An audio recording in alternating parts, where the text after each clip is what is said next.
first.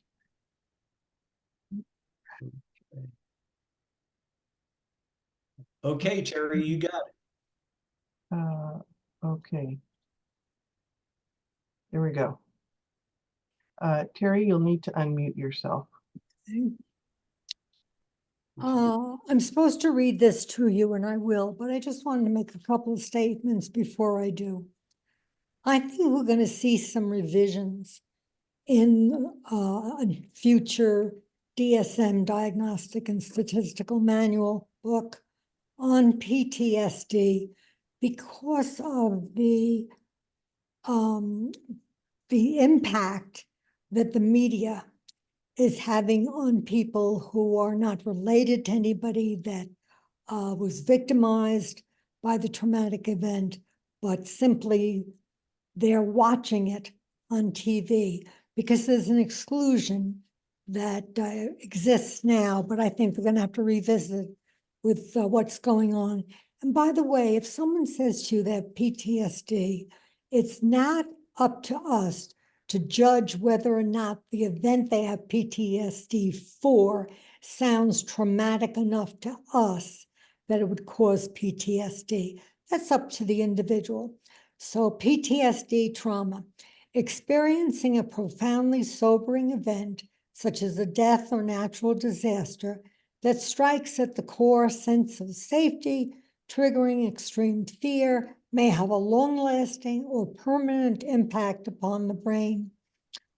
So I hope I read that well, because that was my job to read what you read yourself. Sometimes, by the way, a couple of thoughts.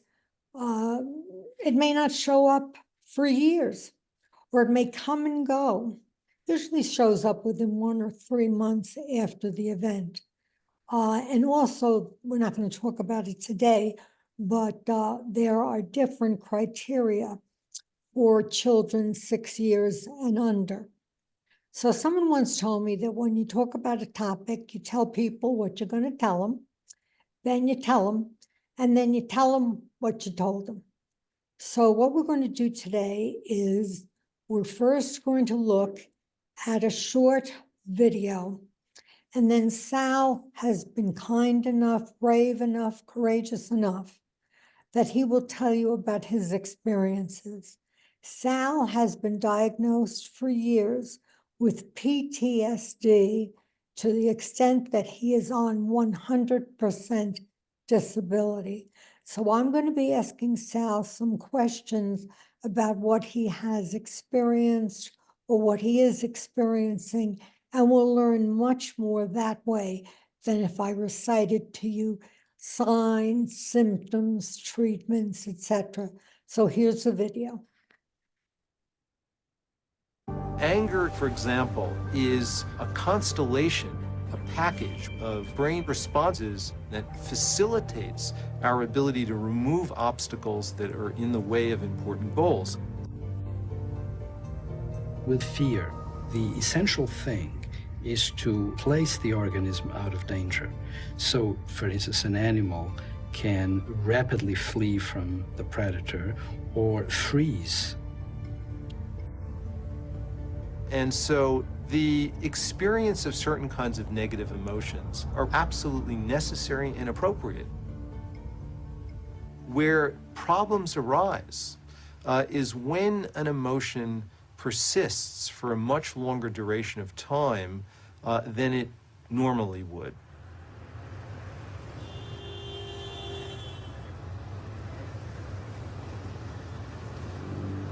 It was 6 a.m. I was like every day, normal day, going to work.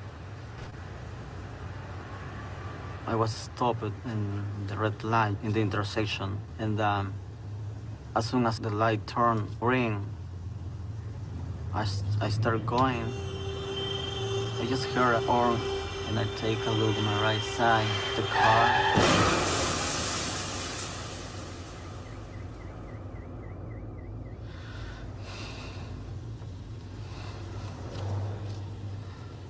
It's all that I can remember.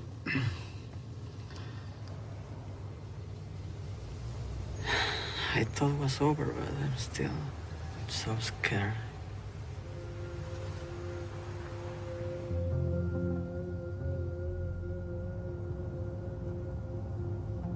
It's 6 a.m. on January 24th. You are driving yourself to work. You're listening to the radio. You stop at the intersection of School Street and Highland Avenue. It's been a year since the accident that broke Johnny Cortez's arm and leg. His bones have healed, but he is still unable to free himself from tormenting memories and crippling fear.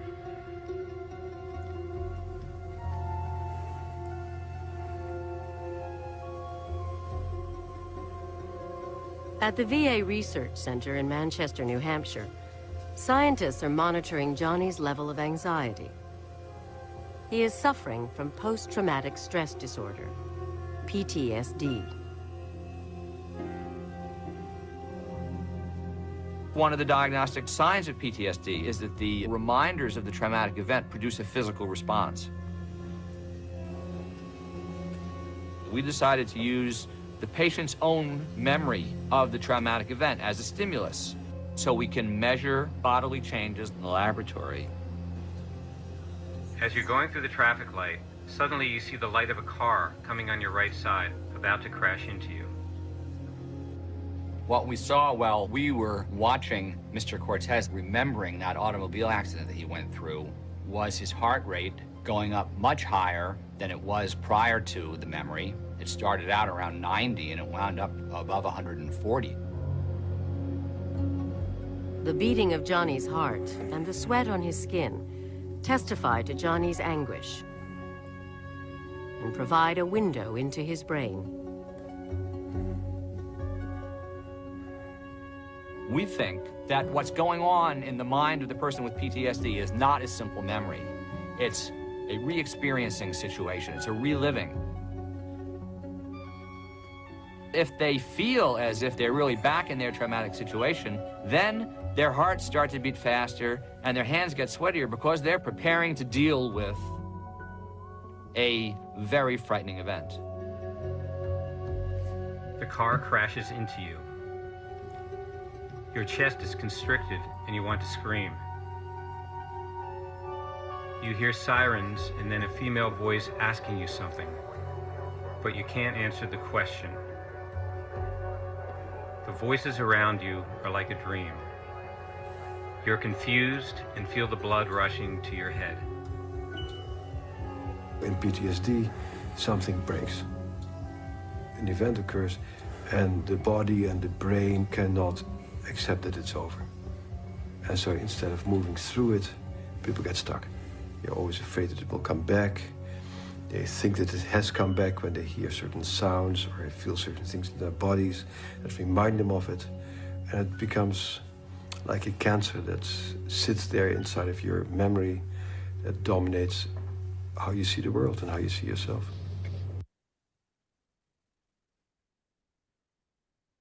Okay, I think Sal is going to speak to us now a little bit about his experience, and then I'm going to be asking him some questions. Sal? Okay. Let me, I want to start with this. If you recall our first class, we saw a video that highlighted the, come on, I know you can do this. Well, I guess it won't do that. Okay, no, that ain't the one I wanted up there, so I'll get out of it. That highlighted how the synapses in the brain will make contact, and it will then connect in the neurons into the other broad networks for communication. But as these synapses connect, the more the person thinks about that event, the synapses become more entrenched, become more bonded. And it becomes very difficult then to unattach them. And it's kind of like when you have experienced something terrible and the next day you cannot think about anything other than what happened. Nothing small, something huge, like your family is gone. You've an unexpected death. Something terrible has occurred. It could be a career that suddenly collapses overnight. And that this is such a profound experience for you that your brain becomes captured, becomes locked on that. And every morning that you wake up, you go right back to thinking about it. And you will then ruminate on it. As those synapses are connected, and ruminations where you keep talking the thing through over and over again, those synapses become more conjoined, and then it becomes very difficult to let go of it and to think about anything else. And so we wanted to show a taxi driver who was in an automobile accident who's suffering post-traumatic stress, because many people think post-traumatic stress is always related to war, and it's not. It can be related to many other things. Different degrees of it, as Terry will talk about it, there'll be trauma-ish kinds of events, but not things that actually reach the level of intensity. So Terry suggested that I talk about why, what's behind my post-traumatic stress disorder. And when you go into that with the Veterans Administration, they want to know a specific event. Now, I'm going to show you a video in a little bit about the Battle of the Bulge and how psychiatrists there were interviewing people who coming out of the bulge, and they would be, shell shock, trauma, and they would be saying, well, tell me exactly what is it that's bothering you? Give me the specific incident. And they're really talking about the whole thing. But that's not how the system works. The system has to have an event. And so for me, when I was diagnosed, I had to relate to one event, and I related to one that was written about in the New York Times.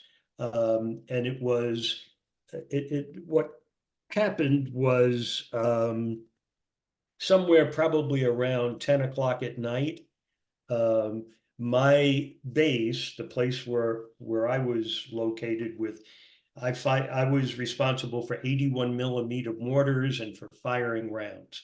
At that point, I was a gunner, so I would drop the rounds down a tube, and they would come out of that tube and go off and blast and blow people up.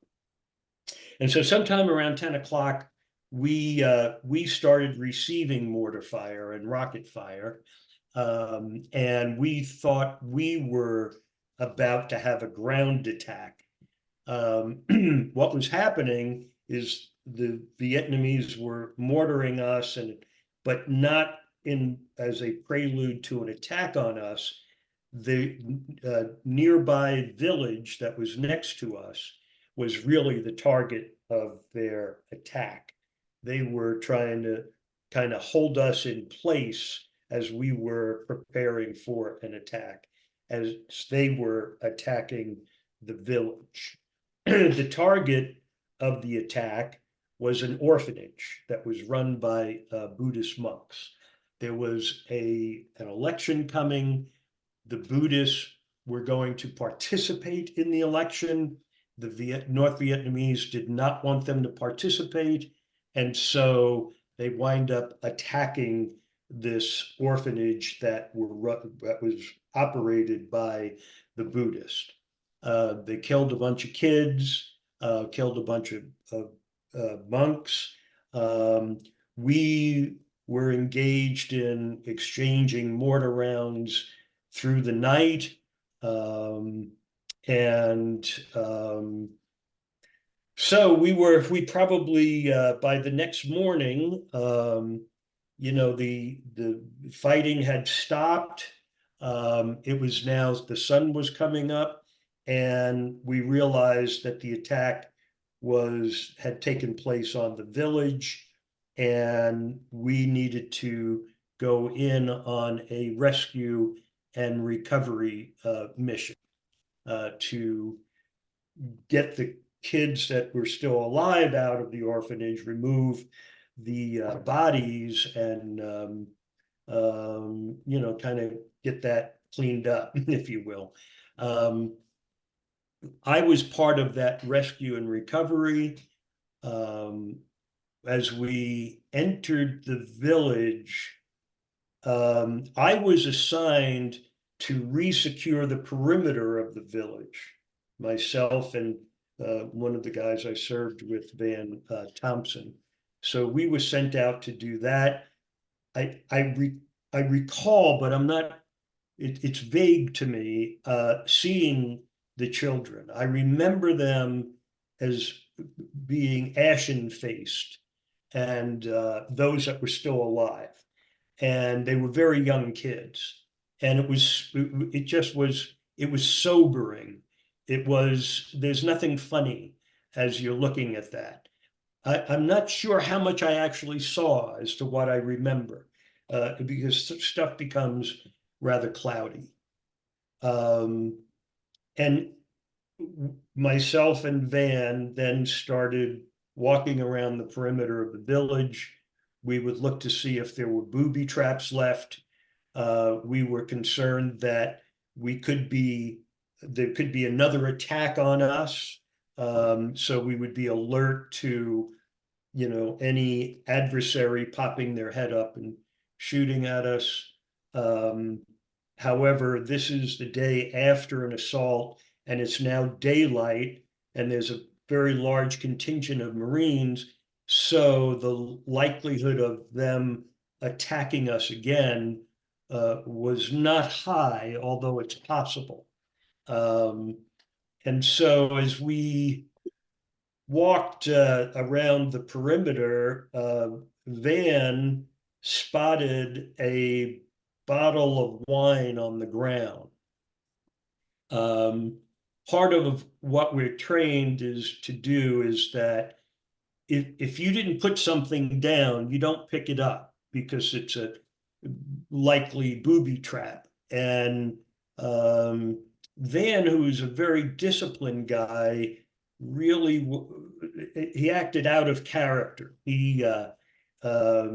He's thought, well, I'm going to feel around with my knife and see if there are any wires attached to it. It was very risky and something that he shouldn't be doing. My guess was that that was part of his coping with what we had just seen, as if to say, see, it doesn't bother me. I can just go and be my frivolous kind of self. See, I'm not affected. And he called, I was walking in front, he was behind, and he said, look at what I found. And I turned and I told him to leave it alone and don't touch it. And I started moving ahead, and he kept lingering back there, and we exchanged some unpleasantries as I was telling him to get moving.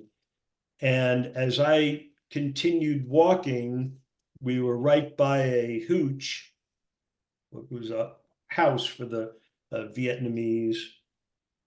And this kid came out of the house and he set off a string of firecrackers. Firecrackers make a cat, cat, cat kind of sound, which is what an AK-47 sounds like. I immediately wheeled around with my M16 and was about to shoot the kid when his father, who had been sitting outside the hooch, Vietnamese squat down very low when they're sitting out front. And so he leaped up and he started screaming, no, no, baby son play, baby son play. And I didn't shoot the kid. But the impact was profound in that, I mean, I was that close to having shot up a kid couldn't have been 10 years old, and when you shoot someone with an M16, it's a very ugly, vicious slaughtering of the person very quickly. So we went on, and that really haunted me for a very long time. Remains kind of in the back of your mind, but would linger with me. For me, it really is a combination of things. It is the traumatic experiences of what is warfare, and there's also what they've come to define as the moral injury. For me, I think one of the biggest problems was that what I thought was a legitimate cause for that war was not, and it became very difficult to reconcile the parts that I played in a war that was,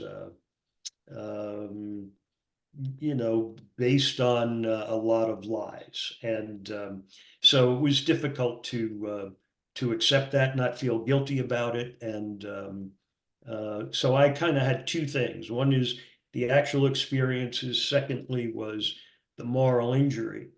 One of the things that's important to understand is that in the training, the basic and advanced training is really primarily a mental exercise.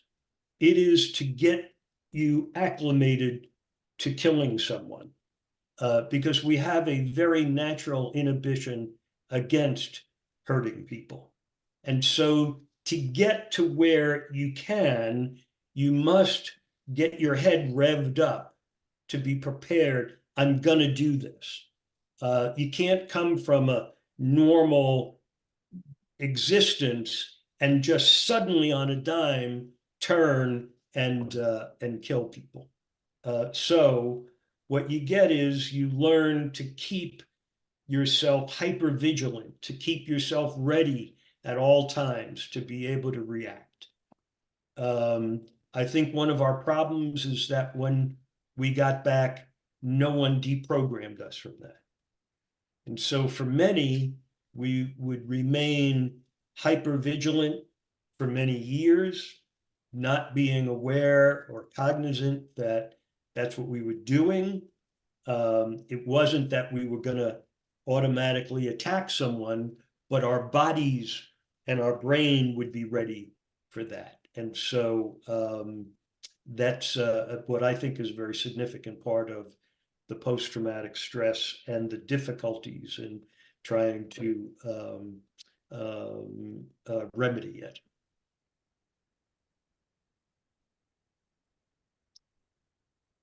Okay, Terry. Well, thank you, Sal. So I'm going to ask Sal a few questions, and again, it's just to educate us about PTSD. When you returned home, do you feel that you had any social support system going for you at all? No. No, it was, yeah, no, it wasn't,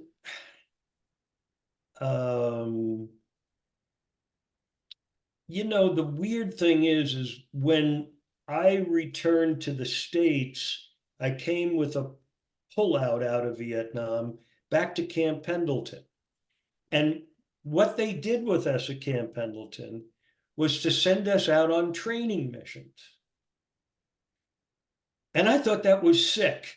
I mean, we were basket cases. We didn't need to be out, running training exercises, get out onto the rifle, range and shoot and all that stuff. I mean, if anything, we needed to put our heads in a bucket of ice, but so it was I think that was very bad. And coming home, people couldn't relate to, I couldn't relate to people. I mean, there'd be someone,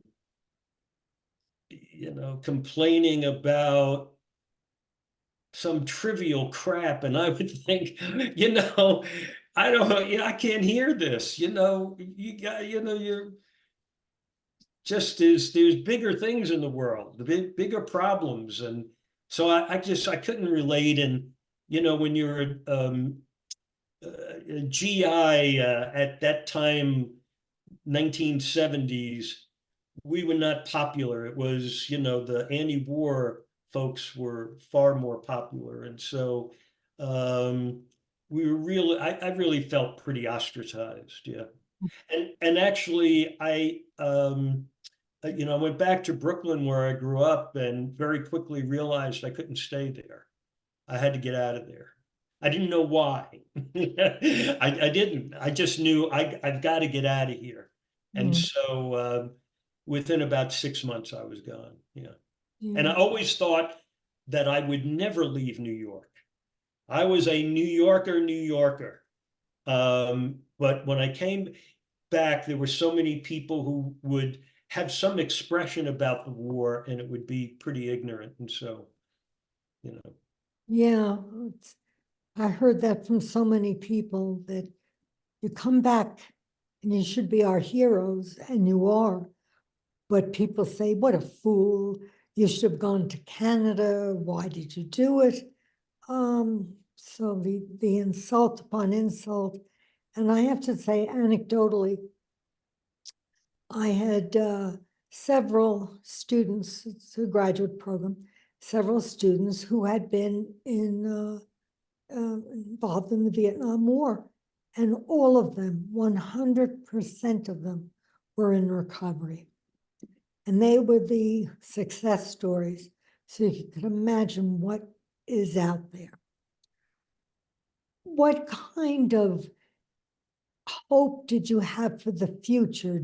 Did you walk around with a sense of helplessness, a sense of hopelessness, a sense that you were a time bomb?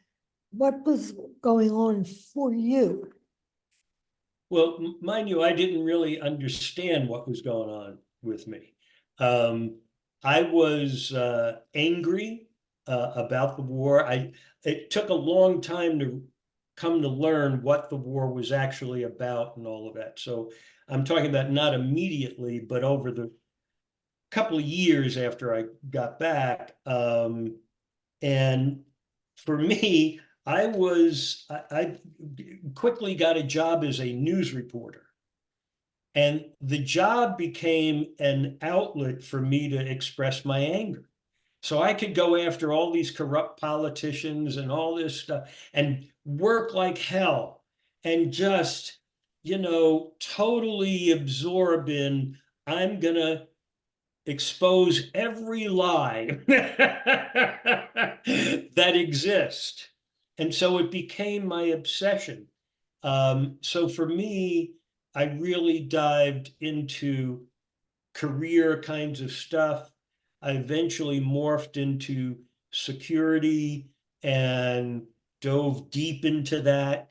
And, so that became my my drug of choice. Yeah. You're a great sublimator. And now, when you put together a class, I never experienced anyone that would dive as deeply as you do and stay in that academic mental zone as much as you do, Did you have any memory problems? There were things that that I couldn't recall. For example, when I returned from Vietnam and came back to Brooklyn and took a cab from JFK to my house, I have no recall of seeing my family or what happened there. None. Just it's a complete blank. And it wasn't that I was drunk or something. It's just a blank. Several of my guys that I served with had things that would black out on them. One of the on the orphanage, another guy who was from my unit who was there, many years later, I said to him, I think we reconnected, and I said, you know, I think you ought to put in for PTSD because, and he could not recall the event. Totally blacked it out. I've had another friend who came to visit me in New York, and again, lost touch with him. Many kept searching for him, find him, you know, 30 years later, and he cannot remember me. And we were very tight, you know, and so there's a lot of people who will black stuff out. It's just, yeah. And I know you love ego defense mechanisms. You protected yourself. We protect ourselves when there's a traumatic event. We start to remember when we can handle starting to remember. And if and when we can do that, we remember. But some people go through their lives not remembering, and that's a gift. That's a gift. And again, the ego. I think the defenses that you put up, that I would put up. Yeah. An example would be the first time I had bombs come in on me, I quivered and fell to the ground. I have no recall of how I got into a bunker. The only thing I remember is being in this bunker and with my rifle, and a guy telling me, you know, you need to get your rifle out there and start shooting. And I just said, go blank yourself. I ain't doing nothing. I wanted to see if I could get my body inside of my helmet, the whole body. It was terrifying. It's not uncommon for that to be the reaction in the first time around the fight. For me, I took that as I'm here for another 13 months. I mean, this was like day 3. So I thought, there's no way you're gonna survive this. I mean, you're gonna die. And so I kind of accepted that, and then took on the thing of, well, hell, then I ain't afraid of nothing. And so from that moment on, I was not, at least I had the delusion that I wasn't afraid. And so you can carry, at least for me, I could carry myself through the whole thing. And under the delusion that I'm not afraid, I learned everything I could learn about the mortar. I mean, I knew the thing inside out. I knew what we had to do and how to do it. And I was going to do my job, period. And if I got killed, I got killed. But you kind of get that mental cocoon. And then, later on, certainly, the fears come back. Yeah, sure. Any emotional numbing? There's a point where, yeah, sure. I mean, there's a point for me, when I got to where I didn't mind being filthy anymore. I didn't mind having body lice. I didn't mind blood all over me. If I had to kill someone, just do it. And it's total no effect. When you came home, were you experiencing emotional numbing? could you experience good or positive feelings when you came home? I the only thing I remember is anger. Real, visceral, just, and I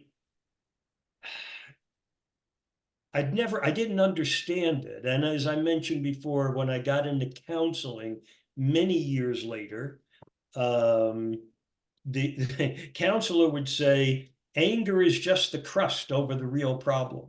And I could never, I don't know what you're talking about. And then, after being counseling for quite a while, it occurred to me what it was. I had an incident, somebody frightened me, and I, thought I needed to go defend myself.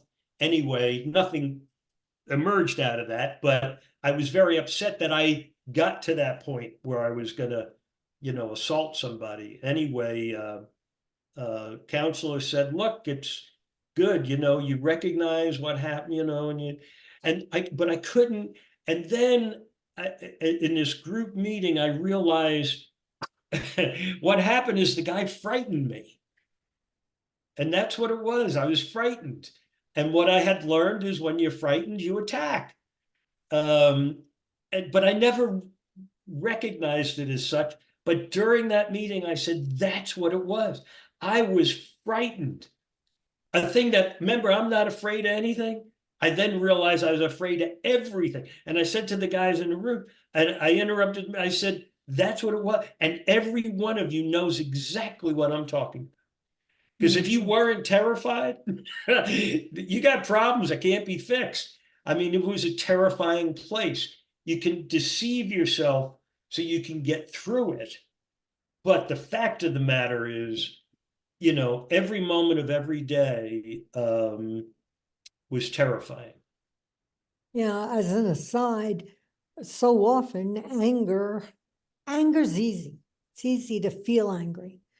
And anger is just a little bit of a Band-Aid and rip it off. And what you have is fear. So let's say you're about to leave somebody and you've had a long-term relationship. Very often that person who's leaving will be very angry. Or even something simple like empty nest syndrome.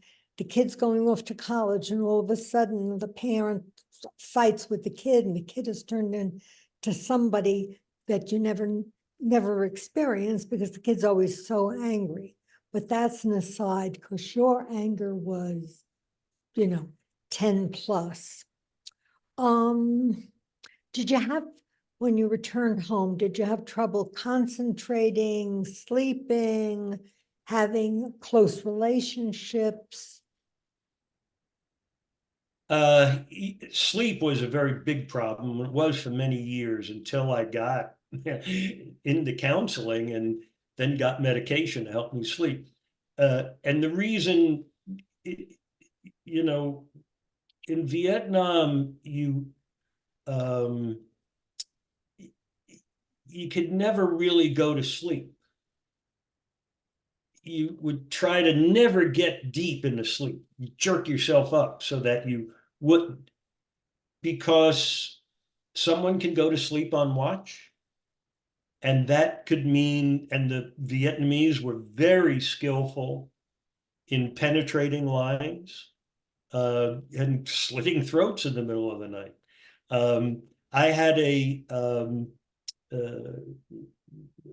base close to where I was that was attacked like that. Gory scene. We fired mortars, but it was way too late to try to save them.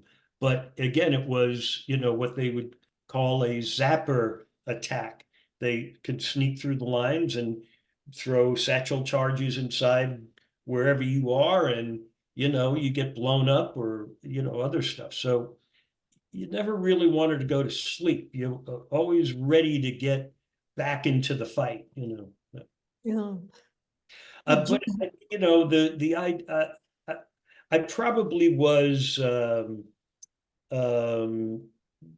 you know, an uneasiness getting close with people, that kind of thing. Sure. What about flashbacks, triggers and flashbacks? Well, yeah, I think, so much of that is very subtle in the back of your mind. So it's like a noise in the back of your head, and you're not really cognizant, but it's playing. And there are events that you've been through, and I mean, I used to love to run, and as I was running, I would be calling coordinates in my head. I mean, not even consciously, just knowing this would correlate with that, and aiming a weapon in, and all that kind of stuff. It's there. And until someone makes you cognizant that it's there, it's hard to control. And I think that's one of the benefits that I got. I mean, the VA has been very good to me. I've gotten a lot of counseling from them.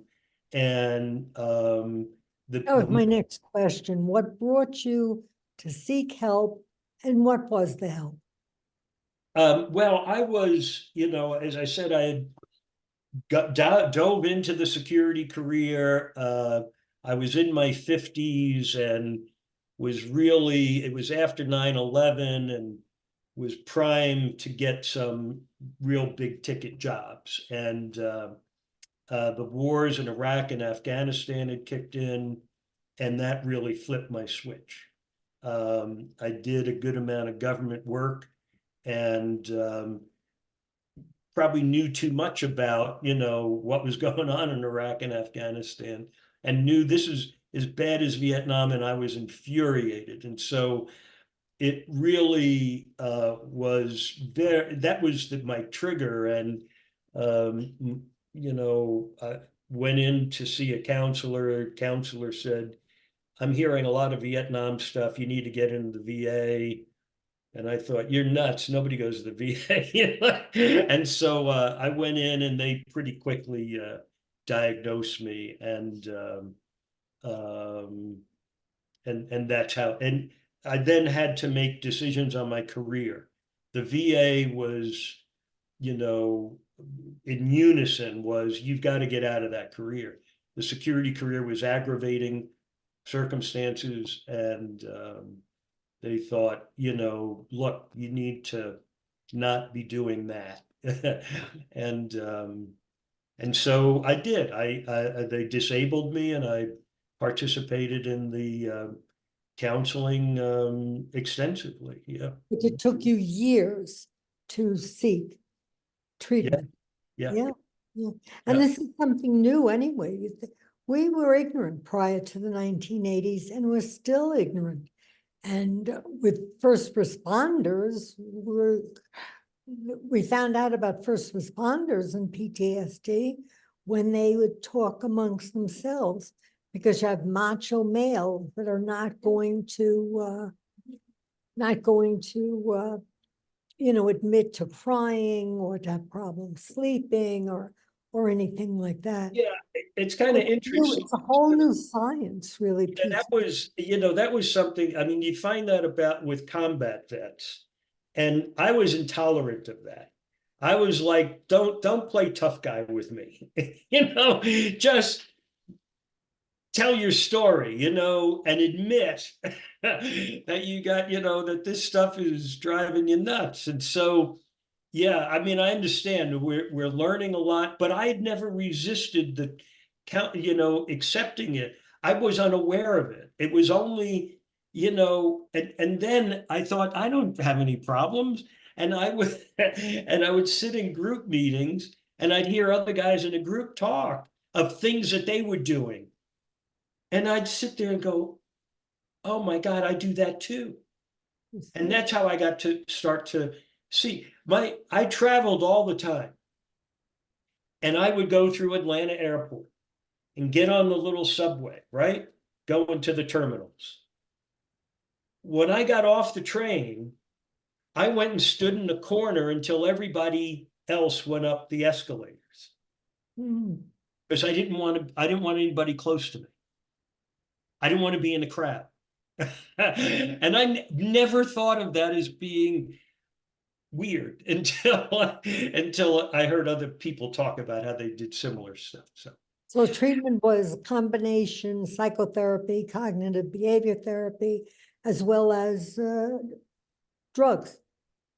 Yes? Yeah, well, look, absolutely, it's the mix of them. And look, my counselor, you know, I told you about the incident with the kid, and I didn't shoot the kid, but it was as if I had. And my counselor one day then said to me, "Why didn't you shoot him?" And I said, "Well, in our training, we're taught assess the situation, think about what you're going into, don't just act. I mean, you've got to be hyper vigilant and ready to act, but don't just unload." And so, you know, I did what I was trained to do. And she said, "Well, I guess that father was lucky you were the one who was there." Yeah, and I'm just thinking in terms of moral. Transformed the whole thing for me, yeah. Yeah, in terms of moral injury, we stayed stupid for a long time. That's why there's a famous experiment where the person shocked people if they gave the wrong answer, and the shock became more and more intense, and they would hear screaming from the other room. Obviously, the person was, pretending. And when they were deprogrammed, or whatever you want to call it, they couldn't forgive them. Many of them couldn't forgive themselves. Many of them needed counseling because they couldn't believe that they were capable of following those orders. Sal, we could go on forever with you. I have one more thing to show. That's what I was going to say. I know you want a video. But thank you. This is from the Battle of the Bulge. 22nd of January, Patton called Bradley and urged that all armies attack, whether they were fatigued or had losses or not. Blood was so short that American field hospitals had to bleed healthy enlisted men. Penicillin was recycled from urine. The instructions to the doctors never changed. Throughout that fall and winter, they salvaged anyone they could and shipped them back to the front. Men who were wounded and were redeemable were in a very bad position. There's a kind of a merciless rule about sending them back in if they're able to go. And as far as they could tell, it would be repeatedly if they weren't killed or so badly wounded that they were destroyed. It's very hard to forget the expressions in their faces. They have a kind of a hollow-eyed, lifeless, slack-jawed expression, and they almost don't see you as you go by. And you don't, after a while, you learn not to greet them because their minds are elsewhere. It's almost as though they're going to a hopeless doom. And there's a phrase for these men. They were called ragmen. These were infantrymen or infantry medics or such going back up to a hopeless future or no future, and having no choice in the matter, determined, and their practice their practice march, their practice step is, as always, back up where they must go. It just looked almost endless, like you were going to be there the rest of your life. If you were wounded, you could be out of it for a while. At least that was time that you'd be back in the hospital and could warm up and get something to eat and be able to take a bath and that sort of thing. But then you knew that you had to go back up. If you're lucky, it's going to be a leg wound. If you're not lucky, it'll be worse. And if you're very, very lucky, you'll take it through the head. Because after you're in combat a while, dying is a lot easier than living. A friend of mine, Ollie, and I fell into a depression in the ground that hardly qualified as a foxhole. We were both numb, absolutely numb with exhaustion. And all he could say for about 24 hours a day was, we got to shoot ourselves. We got to take a bullet to an arm or a leg or somewhere. We got to get out of here because we're never going to make it. He said, we're just never going to make it. And what happened to me is my stomach started to curl up as if I was going to start to cry. And I was afraid I was cracking up. When the enemy's 500 yards away and you got support troops behind you and you're sitting there in a hole with a guy who wants to shoot himself and you're ready to cry, it's not normal. And other fellows already cracked.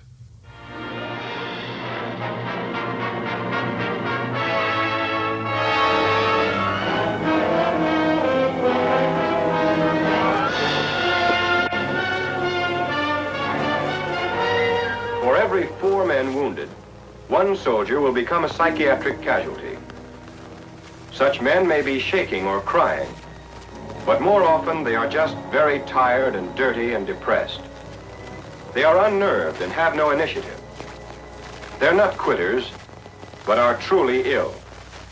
Tell me, soldier, what's your trouble? I can't stand seeing people killed. What were you afraid of? Everything. What in particular?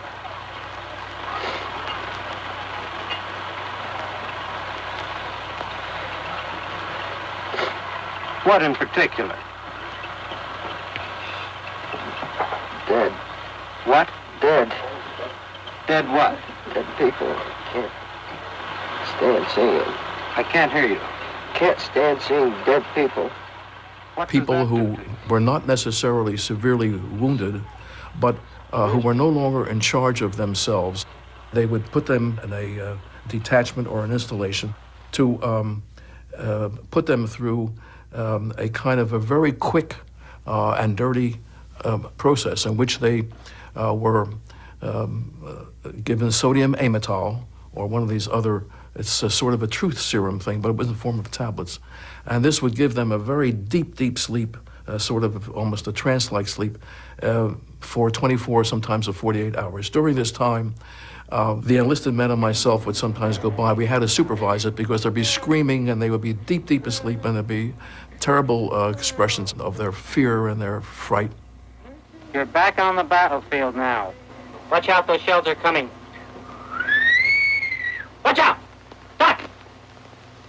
The assumptions were that this would have some kind of cathartic effect, the sodium amytal, which the men called blue 88s. You know, the most effective artillery piece of the Germans was the 88, and this was blue 88s because the sodium amytal was a blue tablet. And then they would come out of this, and depending on the dosage, 24, 48, 72 hours, and they'd be walking around completely numb. Sometimes they would be slipping and falling. That took a few more hours. And then they would be given a shower, new clothes, and a pep talk, and the attempt was made to send them back. I say the attempt because it didn't always succeed. They weren't suitable to be returned. And in a sense, the thing that repelled me so badly was that you were talking to men who weren't quite yet still in charge of themselves, and you were sort of shepherding them back to the front. At one time, the chief of staff asked me to go out and talk to them. He said, "You're good at that, you go out and talk." And I said, "Colonel, I really don't want to do it." He said, "I know, Ben." He said, "Do it anyhow." And I went out and I tried haphazardly to try to get them, to persuade them to get in the trucks and go back. They'd finished with their 72 hours, they got in their clothes, and they just looked at me, and half of them looked as if they couldn't focus. And finally, one of them said, "Don't you guys understand? If you can still walk and see, they'll keep shipping you back."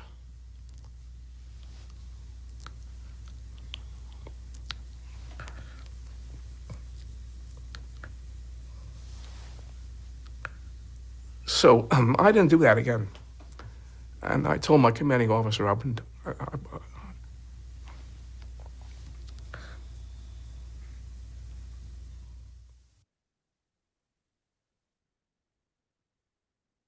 Okay.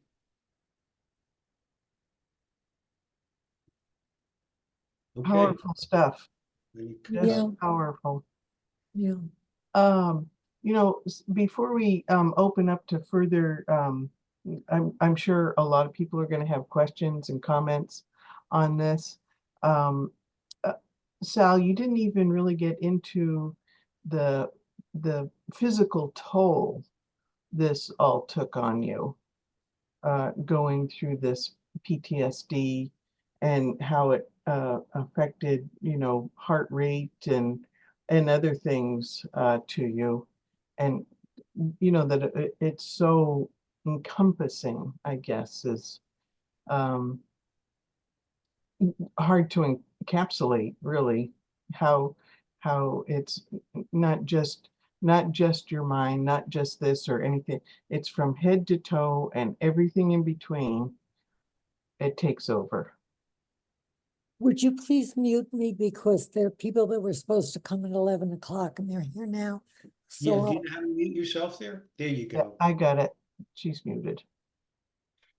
Yeah, no, the thing is that the idea that you stay revved up, ready to get into a fight of, if you have to, it means that you're getting the adrenaline ready to flow and all of that. And if something frightens you and it charges all of that up, it doesn't mean that you're going to attack someone, but what it means is you're probably not going to do that. I mean, but your body has responded as if you have. So, the heart rate is up. All of that is going on. Yeah. Yeah. So what other kinds of questions and comments do people have? Because this is really an impactful topic. Eileen, did you have your hand up? Yeah, I did. I just wonder, I understand when Sal says it's not normal for us to want to kill somebody. In fact, it's horrifying. But what has happened to our society? Because there's so many people that now go around and shoot somebody over nothing, a parking lot or a donut or crazy. So what has happened to our society that people seem not to be as afraid of killing as we were? It's crazy to me. Well, I think that's, part of the reason I give classes is so that people can kind of start to understand why we've become so aggressive with each other. If you have someone, look, when you have voices of people in power who are telling you to fear these other people, and we follow the leader, and the leader says you should be afraid of these people. Once you're afraid, the next step is hate. And once you get to hate, the rationalization and justification, you totally see this thing as something that you have to hurt. And so I think that's one of our problems. And also, we've normalized adolescence. We've depathologized adolescence. We'll never depathologize PTSD, but we're certainly going to have to take another look at it with what is going on now. And it's not that we'll ever normalize the symptoms, etc., but appreciate that people that are pretty disconnected from what's happening that's so traumatic are going to show PTSD symptoms. And that's rough, because when you talk about the physical toll on the body, think about having a panic attack, which hopefully lasts, if you ever do, 10 minutes. But can you imagine how your body feels when you are having a panic attack? Now let's talk about PTSD, and it certainly lasts longer than 10 minutes. Comes and goes, it may not go, may not come for a couple of years, and then it's back. It's all kinds of crazy things. And the kids are watching TV. And if you watch TV, you can't help but see what is going on globally. And it's frightening. And it's going to, I think, eventually redefine what we consider to be PTSD.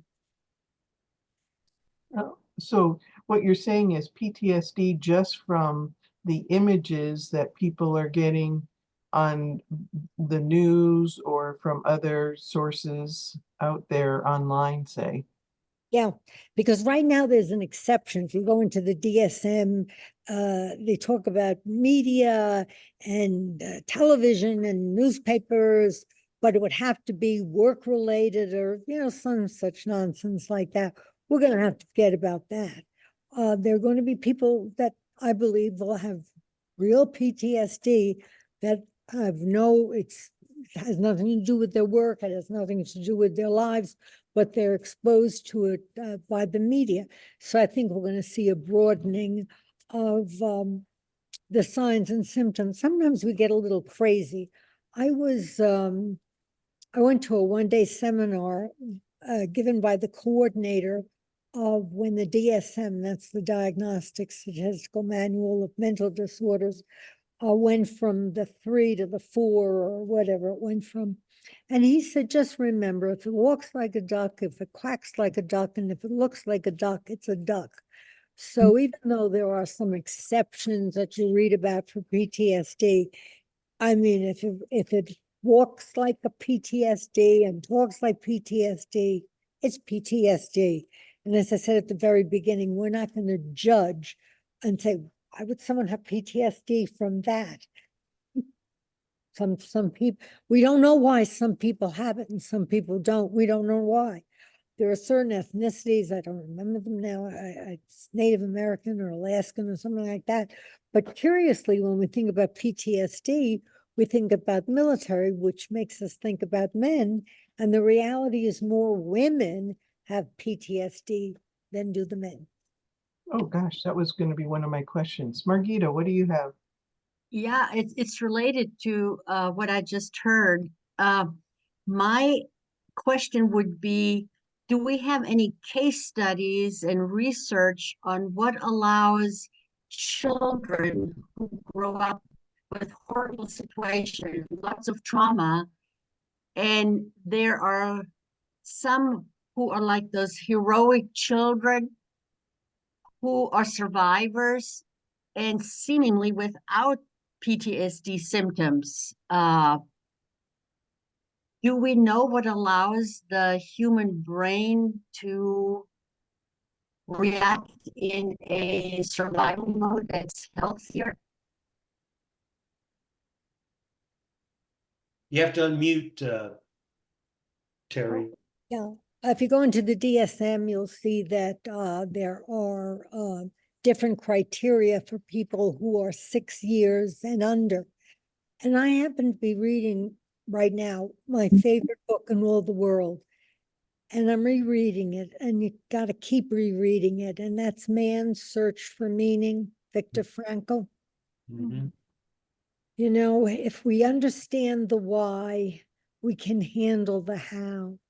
We are in our infancy with all of this.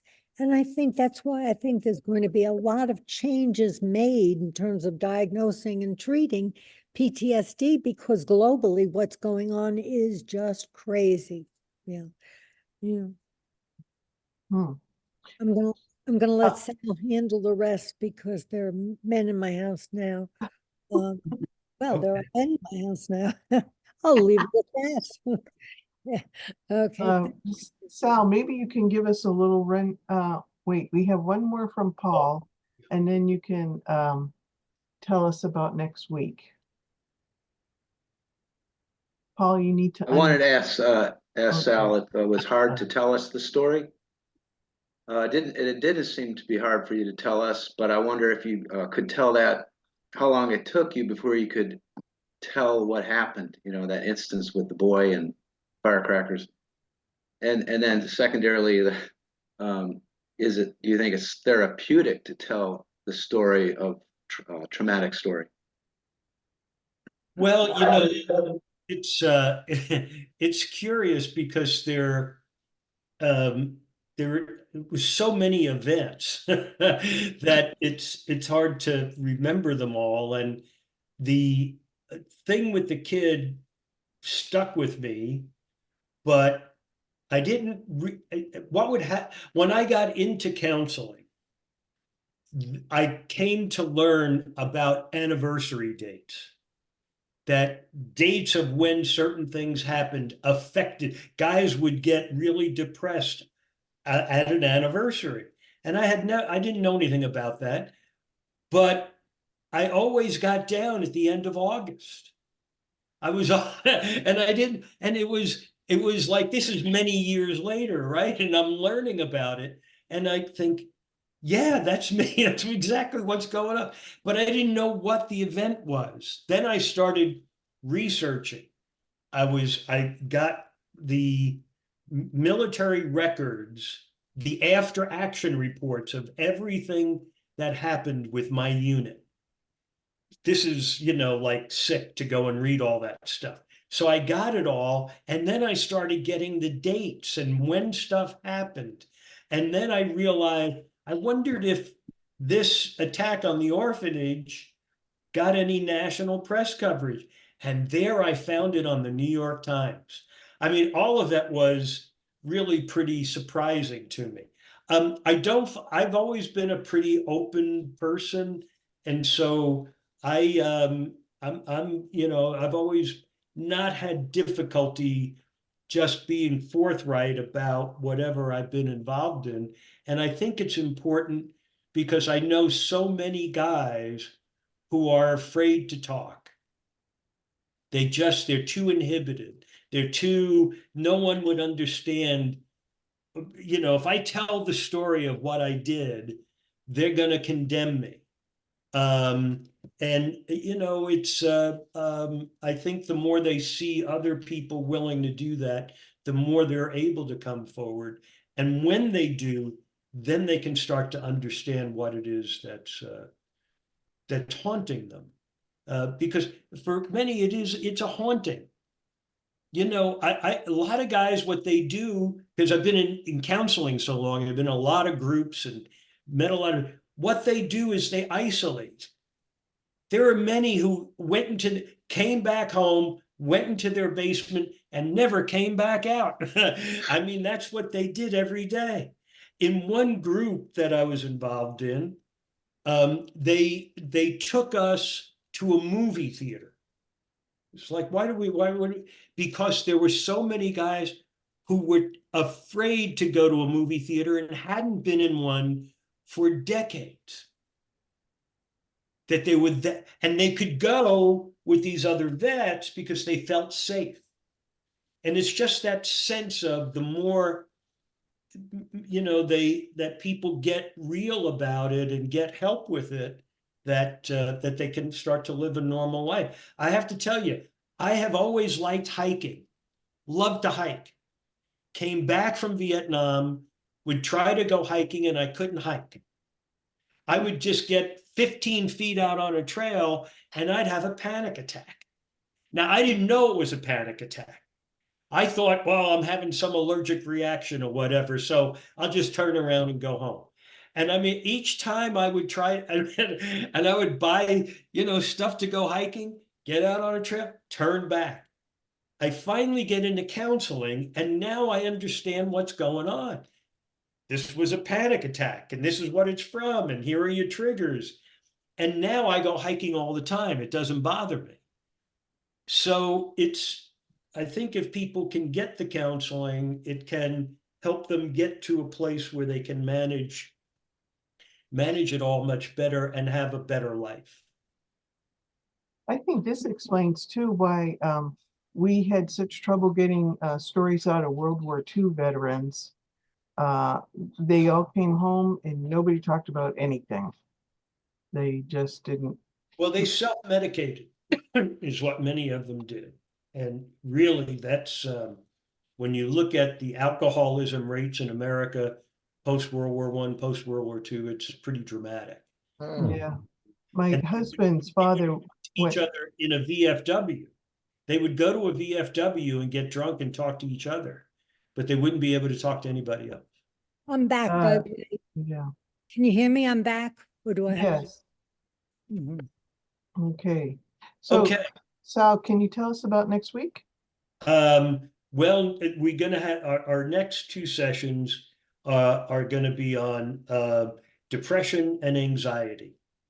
So that well, we've got some real good materials to show there too. Next week, anxiety, then depression. Right, anxiety, then depression. Mhm. Yeah. Well, if everyone wants to unmute and say thank you and give a round of applause because wow. Wow. Yes. Thanks, Sal. Thank you, Sal. Thanks very much. Thanks, everyone. Thank you. Thank you. Thank Hugely you. impactful Very brave. class today. And so we just want to